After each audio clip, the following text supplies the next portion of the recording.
Welcome to another edition of Choice Cuts. This is our post-Sundance edition.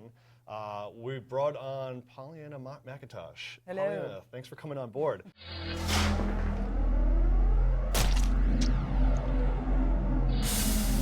You might have heard about a little film she did called The Woman.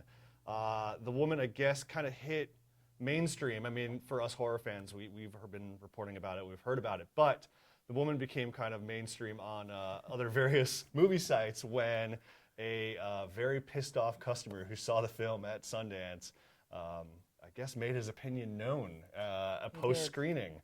And, you know, after watching that, and you and I have been talking on email, I said, you know, we got to get you in here. We got to talk about The Woman. So thanks, angry dude. Thanks, Thank angry you so guy. much. You were also involved in Offspring, Yes. which is an adaptation of Jack Ketchum's novel, which I had read, which is great. But it seems that the connection between Offspring and The Woman is kind of being, are you getting the sense that it's being downplayed, that The Woman is a sequel to Offspring? Yeah, I think so, and I think it's rightly so, because you really don't need to see the first movie to appreciate the second one. Plus, stylistically, it's so incredibly different. Yeah. Yeah, I just don't think you need to see the other movie, really, to enjoy this one. And this one is a new team, and same producers, same company, Modern Cine, who are great. But this time it's Lucky McKee, so, you know, it's his show. Yeah. Well, this was your, the Offspring was the first time you had gotten into that character. Yeah. I love the book. You read the book, obviously. Yeah, so I was yeah. Off-season and then Offspring. Book, and just talk about, generalize, you know, your experience working on Offspring and getting into that character for the first time. Well, I had a lot of fun working out for that and working out kind of like an animal a bit. Yeah. So. And we should probably clarify that you're the feral woman. Yeah, I'm a feral woman. Yeah, I'm a feral woman. So first off, psychologically, all the stuff from the book and the way that it's really told from her mind a lot of the time. So I had this wonderful history to work on from that. But just getting into character was a lot about the physicality of it. So I studied gorillas and wolves and chimpanzees. I went to zoos. I watched nature documentaries endlessly. I spent a lot of time alone, a lot of time in nature. I went up to Big Bear in the summer where nobody was there and came across a bear. So that was quite exciting. Did you play dead? Or I didn't intend to come across a bear. At what point did they approach you and saying, hey, look, we're going to tackle this material again? Yeah. You know, what was your reaction? Were you interested in exploring that character a little bit more? Yeah, funnily enough, it was during filming, because my character dies at the end of Offspring in the book, and was supposed to in the movie as it was written. But about halfway through filming, Andrew Van Houten, who directed Offspring, said, I think we should keep you alive. I think you're having way too much fun.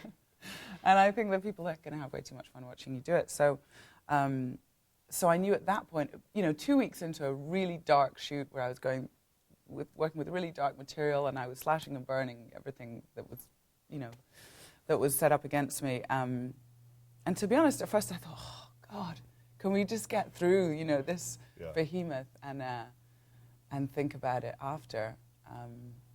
But at the same time, I was already excited about the possibility. But you know, when you're in one place, you want to just be in that one place. Just want to get that job done. Yeah. And shooting horror sometimes can be really heavy on your soul. We'll talk to you know, for our readers who haven't read anything about The Woman. Give us an idea of what the movie's about.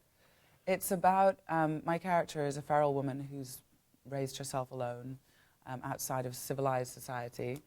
And when she's found by a country lawyer who is, for all intents and purposes, a very all-American family man, and when he's out hunting, he decides to bring her home and civilize her. So I'm his project. Yeah. And who plays the lawyer? And is it Angela Bassett who plays his wife? Angela plays the wife. Sean Bridges plays Christopher Cleek, and just such a fine performance. And I enjoyed working with him so much. He did Deadwood all the way through. He's done True Blood, and he's done various other things. He writes as well. He's a great artist. Talk about Lucky's focus, because before, when the cameras were off, we were talking about, you know, what Lucky's been up to. You know, I mean, he directed May, he directed The Woods, he starred in Angela's Roman, and you know, I mean, this is a guy who's kind of faced some ups and downs after May, dealing with, you know, creative differences and so on. Did you feel that, you know, you kind of got a sense of a director who feels refreshed, or one who is kind of downtrodden, beaten down by the man, so to speak? I think getting to know Lucky and talking about his experiences, I see the latter, but working with him, definitely the former. I mean, he was just very gung-ho, and he communicated really, really well with his team that was close to him. He was excited, very excited all the time, just pumped about it, you know. And he would bring us back to the house where they were editing on site, they were doing the music on site. I mean, he had a really unusual situation which worked so well. Mm-hmm. Sound designer was there the whole time. And he would show us dailies. So I would get to see the work, you know, at the end of the day.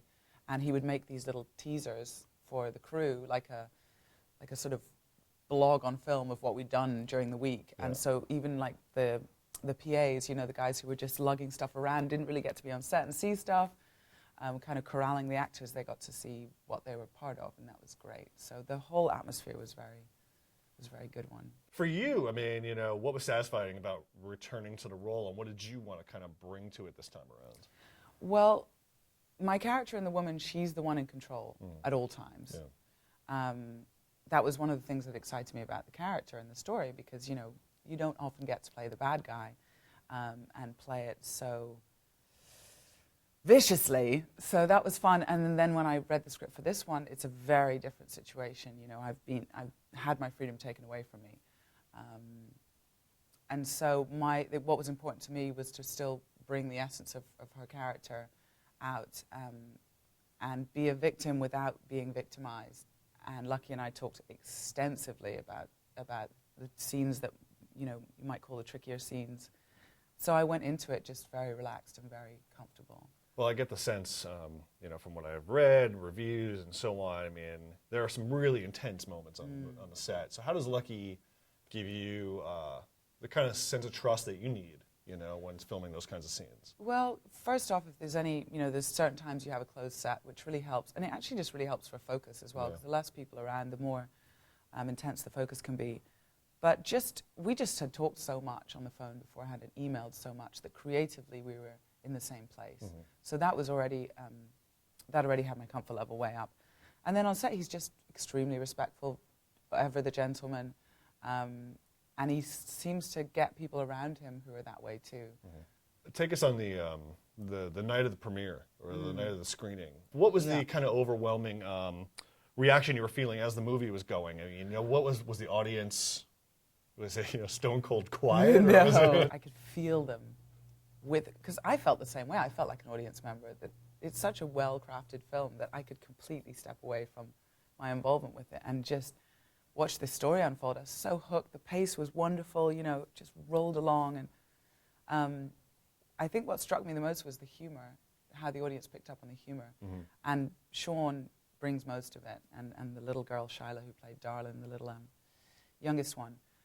And it's just as Lucky had hoped. It's giving the audience some relief, letting them in on the joke that we know that this is not okay, as the artist making it. So feeling them going along with us like that was really wonderful. And the very serious moments that are hard to watch, there was a lot of silence, but I just felt the audience were with the films every step of the way, which is why at the end, when that came out, the response from this one person, I was so shocked. Plus, the end of the movie is so visceral, you know, and I was already coming off of this kind of roller coaster from watching it.